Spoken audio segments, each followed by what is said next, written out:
कि घाम लगता के राजा घाम लगता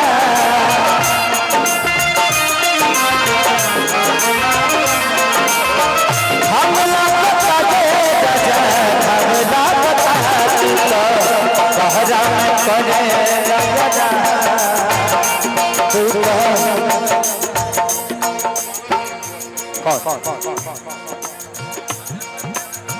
अच्छा चलिए ठीक है हम लोग बात करते हैं। तू कहरा में करे नजरा चैत में हमरा धाम लगता तू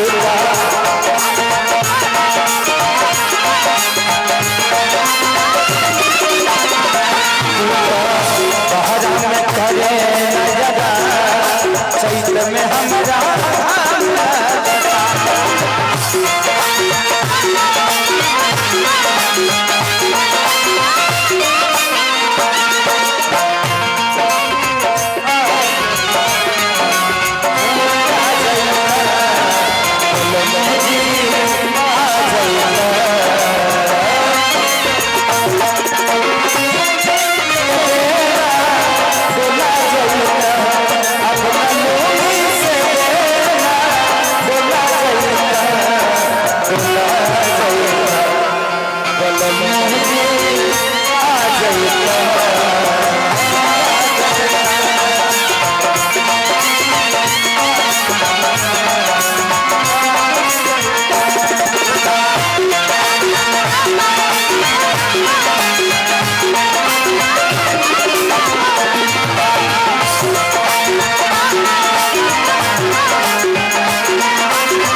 वाह क्या बात है।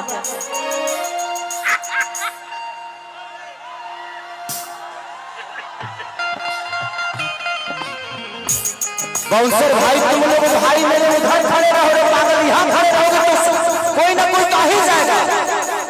स्टेज के कोने पे खड़े रहिए आप लोग, स्टेज के जस्ट एकदम कोने पे, और किसी को मत आने दीजिए। एक बार एक आदमी वहां से आके पूछ ले कि कौन अपना है, नहीं है, सब यहाँ अपने ही है, कोई गैर नहीं है।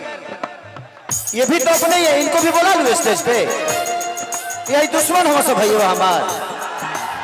सोचल कर लो यार, फंक्शन घर का है और आप ही लोग बर्बाद करने पे लगे। अपने लोग ही ईगो में आ जाते हैं कि मुझे नहीं बुलाया, मुझे नहीं रख रहा है, ये की कर रहा है। तू तलभियाना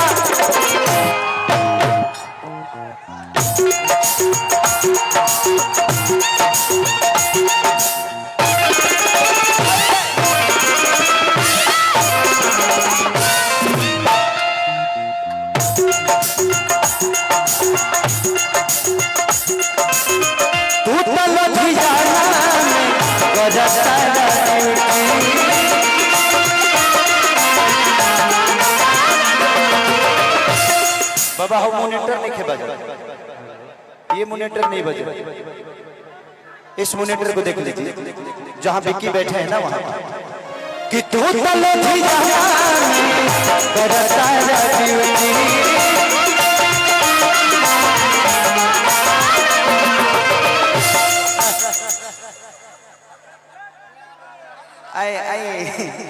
कोनो काल गोल मत करो तू, ऐसे नहीं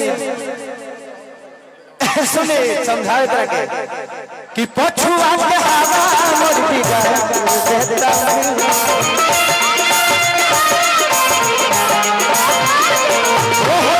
पछुआ के हवा मोर बिगाड़ देता।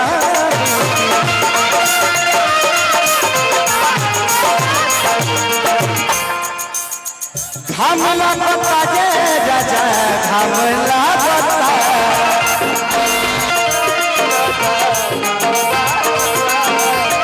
घाम लगता के राजा घाम लगता तू तो कहरा में करे नजरा चैत में हमरा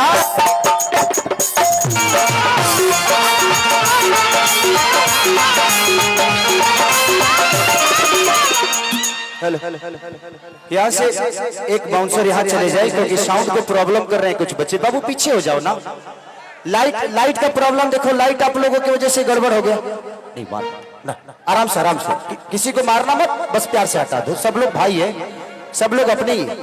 मनोज आप इधर आ जाओ। मनोज किसी को कुछ मत बोलो, प्यार से बोल दो। सब बच्चे समझदार हैं, हट जाएंगे। बाबू थोड़ा पीछे हट जाइए आप लोग। किसी को लाइट लग जाएगी ना तो नुकसान तो अपने जिले का, अपने घर का ही होगा ना। आपके माँ बाप ने आपको पैदा किया है अपनी जान देने के लिए नहीं, उनकी जान बचाने के लिए ना। प्लीज आपको कुछ हो जाएगा तो मैं क्या करूंगा यार जी के।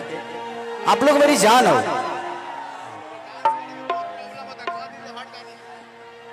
अभी बाद में लोग के डांस कराए, अभी हम काजल के साथ लागल बनी। इन लोग के दो कुर्सी मंगा दो, कम से कम आर्टिस्ट बैठ तो जाएगी कम से कम। ये लोग 2 कुर्सी मंगा दो बेटा। हाँ 2 कुर्सी मंगा के इन लोग को बैठा दीजिए। थोड़ा सा पीछे हो जाएगा। सब लोग अपने, मैं कह रहा हूं ना कि सब लोग अपने ही है। आज जब अपने ही यहाँ चले जाएंगे तो जो उनके गेस्ट आए वो कहाँ जाएंगे? उनके गेस्ट जो आए हैं वो कहाँ जाएंगे? आप बता दीजिए। सब लोग हमारे ही हैं, सब लोग अपने ही हैं। लेकिन जो पटना से चल के आए हैं, आरा से चल के आए हैं, बलिया से चल के आए हैं, यार वो गेस्ट है ना। जो छपरा का है कम से कम समझ जाए कि भाई उनका भी अपना अस्तित्व है यार। थोड़ा सा पीछे हटेंगे आप लोग, बाउंसर लोग पीछे हटेंगे। आप लोग पीछे हटिए, पीछे हटिए भैया, थोड़ा सा पीछे। सब लोग पीछे जाइए, आप लोग सब लोग पीछे जाओ। यहां से आगे कोई नहीं आएगा, इसके बाद यहां से आगे कोई नहीं आएगा। प्रणाम प्रणाम, बैठिए बैठिए आप लोग। यहां से पीछे कोई नहीं है। आप लोग थोड़ा पीछे जाइए, जहां पे गेट है ना वहां पे रहिए। यहां पे आप लोग आ जाते हैं तो उसके बाद सब लोग पीछे से चढ़ जाते हैं। व्यवस्था तू ही लोग घबरा देता रहा।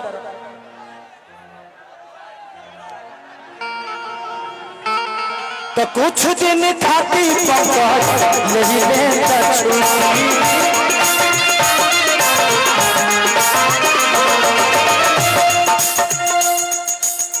नया सारा भरल रहरी के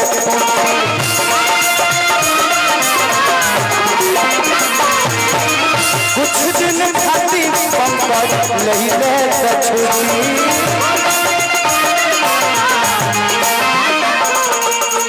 नया सारा भरल रहरी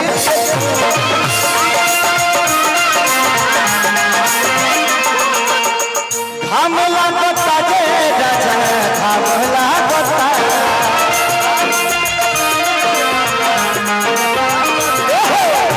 घाम लागता गे राजा, घाम लागता।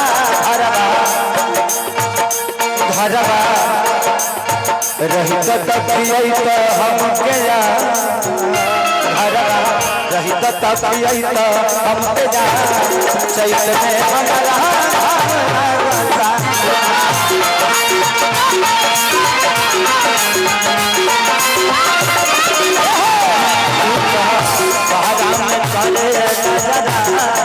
चैत में हमारा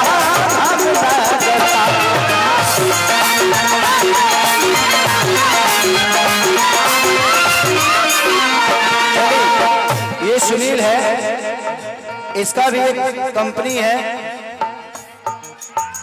मानस इंटरटेनमेंट। इसके कंपनी मानस रिकॉर्ड इसके कंपनी के गाना बहुत हिट किया है कि रखल बारू पावा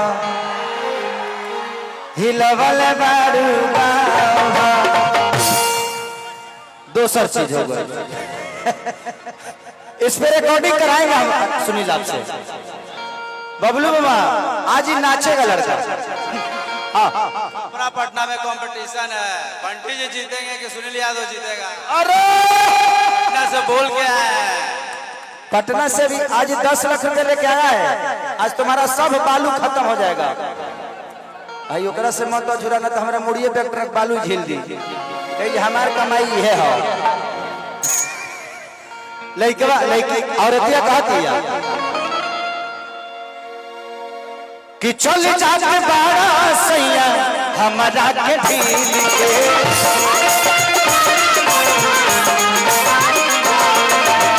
आके समझाइदा बंटी सुनील के।